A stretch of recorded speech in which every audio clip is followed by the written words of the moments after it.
What's going on, guys? Austin Zaback here with another YouTube video, and in today's video we're going to be talking about the top 5 innovations that people have come up with in the year 2020. So obviously, as you know, watching the video, 2020 has been a heck of a year. A lot of bad stuff has happened, and a lot of people overall just didn't have that great of a year. There's definitely been a lot of companies that have gone out of business, and it's really unfortunate when you look at a lot of the small businesses that, just were not able to hang in there. And on the other hand, there's been a lot of people that have made a lot of innovations, and they've actually grown, they've scaled, they've evolved, and they've adapted new technologies, come out with new stuff, and overall, they've flourished during such a tough time. So in today's video, I want to talk about the top 5 innovations that I've kind of seen, these big companies ultimately innovate in this year. So if you wouldn't mind taking just a quick second, smash that like button for the YouTube algorithm, and let's just go ahead and jump right into it. So the first one is pretty darn crazy, and if you haven't heard of it, it is called Amazon Pharmacy. Now, obviously, we're getting to a point with Amazon where a lot of people are like, okay, what doesn't Amazon do at this point? So as you probably guessed, Amazon is entering the pharmacy business, where they're going to be allowing anybody in the United States with a medical prescription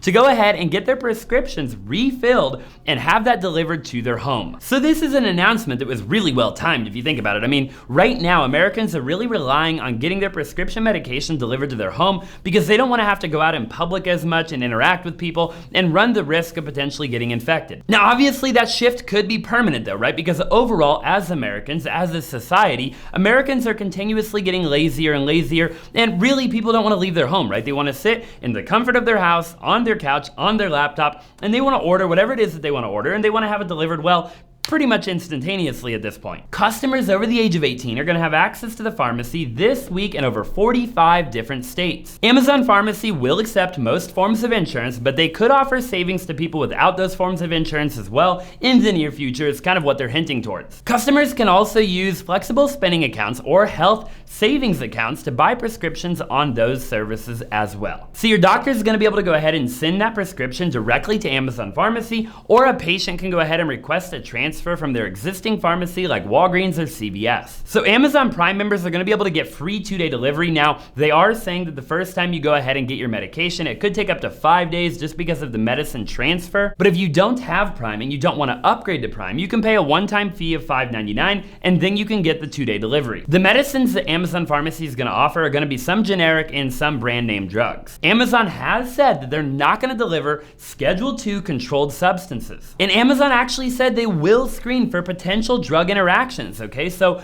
again, when you go to make your Amazon Pharmacy account, you kind of fill out a questionnaire, and that questionnaire kind of asks you, what drugs you're on, what vitamins you're on, pretty much everything that you take, and then they're gonna go ahead and do a further screening process to make sure that there's no potential drug interaction. So I do think Amazon Pharmacy is a very cool innovation in 2020, and I definitely think it's just one more thing that Amazon's gonna end up doing, right? And we've already seen that. I mean, ultimately, Amazon's trying to take over every industry, pretty much every category of the market. They really want to corner the market, and they want to pretty much do everything, okay? So, it almost isn't even a surprise at this point that they're getting into a lot of the different industries that they're getting into. And I just think that overall, it's something we're going to continue to see, time and time again with Amazon in particular. I definitely think that for big companies like CVS, Walgreens, Fry's, stuff like that, they're going to really have to figure out how to ramp their game up because, at the end of the day, a lot of the big CVS's and the Walgreenses and stuff have been relying on the pharmacy business, and then ultimately, when people are there picking up their prescription or whatever, maybe on the way out, they grab a toothbrush, they grab some mouthwash, they grab a Gatorade, they grab some Coca-Cola, or whatever the case is. So they've been relying on that pretty heavily, and now that Amazon's getting into that business, we're gonna have to see what ultimately will end up coming out of, kind of that innovation in and of itself for other competitors in that particular industry. Jumping into the second innovation that I've seen in 2020, which I think is actually really cool, is Cash App has come out, and they're actually starting to do loans. So if you need like a small short-term loan, you can actually get it through Cash App. Now, if you're not familiar with Cash App, although most of you probably are, it is similar to like Venmo, it's similar to Zelle, it's similar to PayPal, things like that. Although it's very user-friendly. I actually kind of look at Cash App, it almost reminds me of like Robinhood for some reason, but it's a very user-friendly platform that you can kind of send and receive payments, but you can also now, I believe you can now actually buy cryptocurrency and you can get loans. So there's always been payday lenders, but their average annual percentage is typically around like 400%, which is just honestly like through the roof. So a better option could definitely come from Cash App, and you will get a mobile payment from the app Square. Cash App is currently testing the feature with about 1,000 users. But if Square deems it to be successful, you can kind of expect kind of a larger, wider rollout to the general public. The pandemic has obviously brought a lot of hardship throughout the entire country, and a short-term cash infusion could definitely help a lot of people, again, assuming that people pay it back. Cash App is limiting the overall loan amount between $20 and $200 right now, but again, I definitely think we're gonna see those numbers increase if we expect a lot larger of a rollout. So as it sits right now, you have up to 4 weeks to pay back the loan, and there's a flat 5% interest fee, which means it's right around 60% APR. And that is definitely high, but most payday lenders charge anywhere from 3 to 4 times that. And if for whatever reason, Cash App said that if you can't pay it back within 4 weeks, there is an additional 1 week grace period. After that, there is an additional 1.25% non-compounding interest that will be added every single week. And if you do default and you don't end up paying them back on time, it will mean that you're not gonna be able to take out any additional loans through Cash App. Which obviously makes a lot of sense because they're not just gonna keep giving it if you're not paying it. But if you followed me for some time now, or if you're brand new to my channel, then definitely consider smashing the like button. But I always encourage you to definitely not have bad debt, right? So you only wanna use Cash App loans if you really need the money in advance, but ultimately, you never wanna pay a lot of interest over the long run. So last year, Google actually banned all the apps from their app store that had a higher interest rate, a higher APR basically, than 36%. It doesn't allow apps that require loan payments in full within 61 days. It will be really interesting to see how Cash App and Square navigates around the rules that Google kind of implemented on their app store. I think overall, from a Cash App and Square perspective, it's a really good innovation, and I think they're gonna have a ton of success with it. Obviously, anytime anybody does anything like this, you're gonna have a lot of people that are obviously responsible, but on the other hand, you are gonna have a lot of people that are irresponsible, and unfortunately, that is just kind of the way the world goes around. You see that with every major credit card, and you just see that in general, right? You see it with mortgages, you see it with car loans, you see it with student loans, you see it with credit cards, pretty much anything and everything. There are gonna be responsible people and there are gonna be irresponsible people. But we are in a time right now during the pandemic where I do think that an extra couple of $100 is definitely gonna be very valuable to a lot of people because maybe for whatever reason they have a bill that's due, right now, but they don't get their paycheck till Friday. They don't get their paycheck till, maybe next Friday, and getting that small amount of cash advance could definitely help a lot of people. So overall, I think it's a really good thing, and I think if they end up being successful, I think we're gonna see that kind of roll out with a lot more different applications. The third innovation that I've seen in 2021 is definitely very interesting is the Target Drive Up. Whether you want your items next day, same day, in your car, or at your door, Target definitely has a way to pull it off. Now, for certain individuals in certain areas throughout the country, Target officially has the Drive Up. So pretty much the way this is gonna work is you can place an order on your app and you can go ahead and pull up in the Drive Up area, and within 2 minutes, they'll bring it out to your car. I mean, look, if Americans couldn't get any lazier, I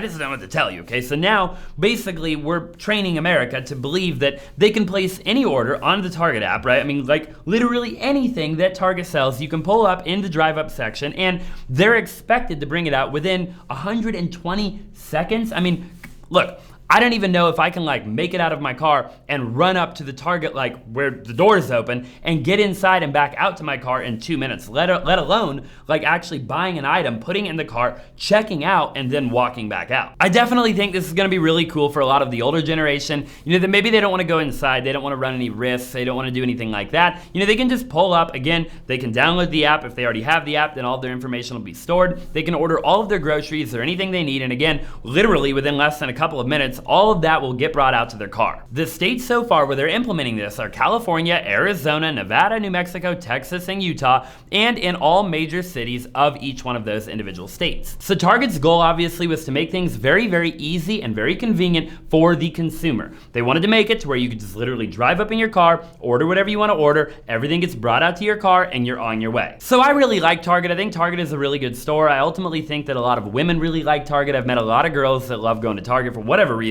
I do not know.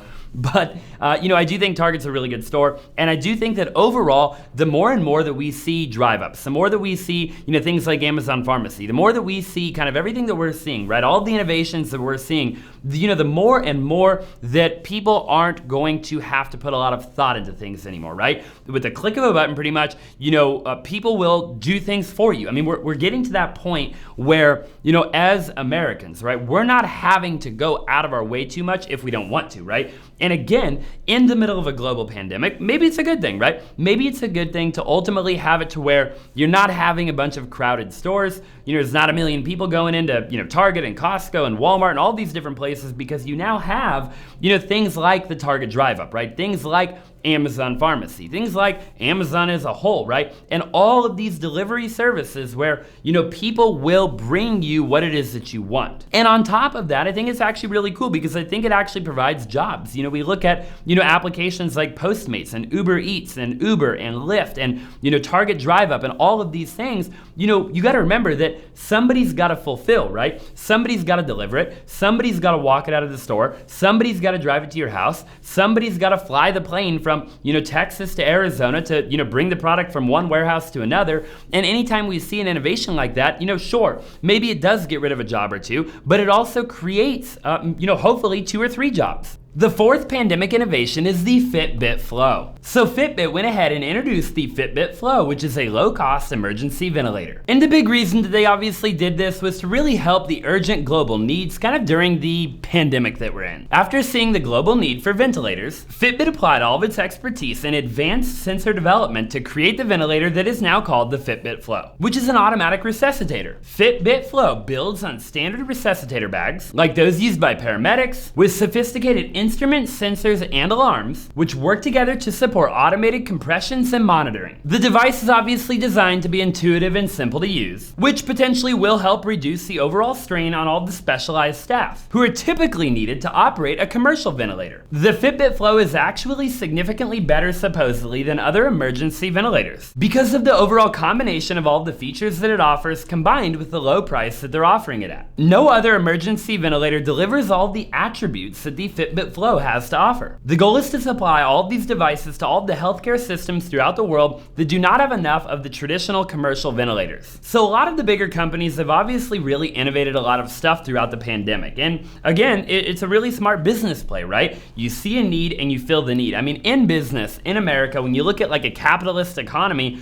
the reality of it is that you have to ultimately provide a solution to a problem. So in theory, to be successful in business, every time there's a problem, if you can find a solution, then you can become profitable. And obviously it ends up being a win-win, because the people that have the problem get that problem taken care of, and the people that are in the business to provide that solution ultimately make a profit. The fifth innovation during the pandemic is the brand new Apple Watch. Now, the Apple Watch has not officially been released yet, but it actually has been patented. But I want to go ahead and talk about this one just a little bit anyways. As you all know, the Apple Watch has been a wildly successful device for Apple, and it not only alerts you when you get a text message or a calendar reminder, but it does a whole heck of a lot more than that. It also gives you very important readings on a lot of different health matters. It also tells you if your heart rate is unexpectedly low, unexpectedly high, and it actually gives you readings on your blood oxygen levels. The new patent tells us that they're rapidly approaching a new goal, which is actually monitoring your overall blood pressure levels. Something that's been notoriously difficult to get a good reading on efficiently and accurately with just a standard wrist-borne device. Now, obviously, blood pressure measurements are definitely very important. Taking a one-off trip to the doctor can definitely give you an inaccurate reading, because at the end of the day, you and I both know that you can go in there, you can be alarmed, you can be anxious, or whatever the case is, and ultimately that reading is now completely inaccurate. It definitely makes a lot more sense to have a blood pressure device that can monitor repeatedly and consistently over a long period of time. And of course, if you could tie it right into that piece of tech that you wear all day on your wrist anyways, then well, ding ding ding, we have a winner. Now, the patent for this is actually pretty complicated. I was gonna go ahead and try to memorize the patent and then repeat it back to the camera, but then